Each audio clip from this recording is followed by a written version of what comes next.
What we've built on our SafetyCulture platform is ours. It's built for us, everything's linked, and everything that happens, whether it's a breakdown, whether it's an action taken, whether it's a maintenance, whether it's service, 6,000 assets, we've got it all in one place.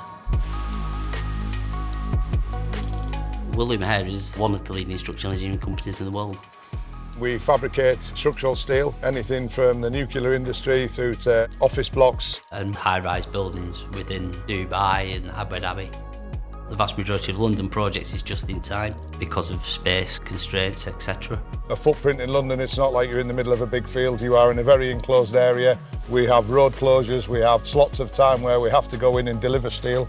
We're lifting something up one piece at a time, 300 foot up in the air. If that piece doesn't fit, then it's either got to be modified up at height, which creates risk, or it's got to come back down and sent back to the factory for modification.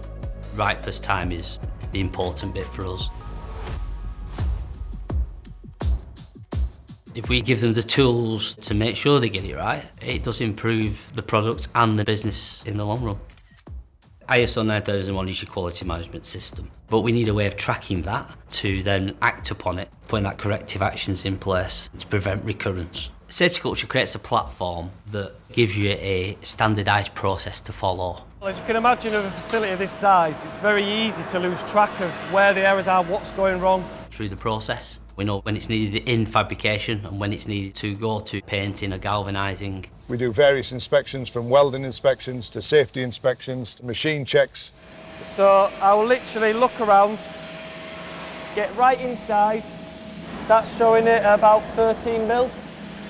I know for experience, by the time we get that sorted, it'll be maximum up to an hour.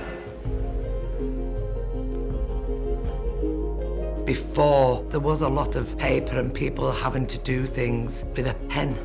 Up to 60, 70 photographs when we're inspecting a facility of this size. We used to have to upload all of those photographs, shrink them to fit on the Word page, put them in the right place. It was a long, laborious task. To process an inspection or report, to actually write it up, to actually then put the pictures in, to scan it in, to file it on a server. It was very monotonous. I'd have to ask them to send me copies of their inspections, whereas now, I can just go on SafetyCulture and I can view their inspection without even having to ask them. It's the data that we get back now that's invaluable for us. It opens up multiple avenues to see what the issues are. And it all stems from having our initial report live. It works across the board for everyone, in every department. It gives you peace of mind that everybody's doing what we need to do. It helps everybody throughout the business. By picking up what types of errors we're making on our shop floors, whether they're welding, fabrication, sort of drill, we can actually associate the amount of lost time. So over a month, the cost saving by fixing them issues is enormous. It's the drive that we have in the team to want to be better. SafetyCulture now is across all aspects of our business, both home and abroad. I can see everything just in one place. I can just see what's going on all the time.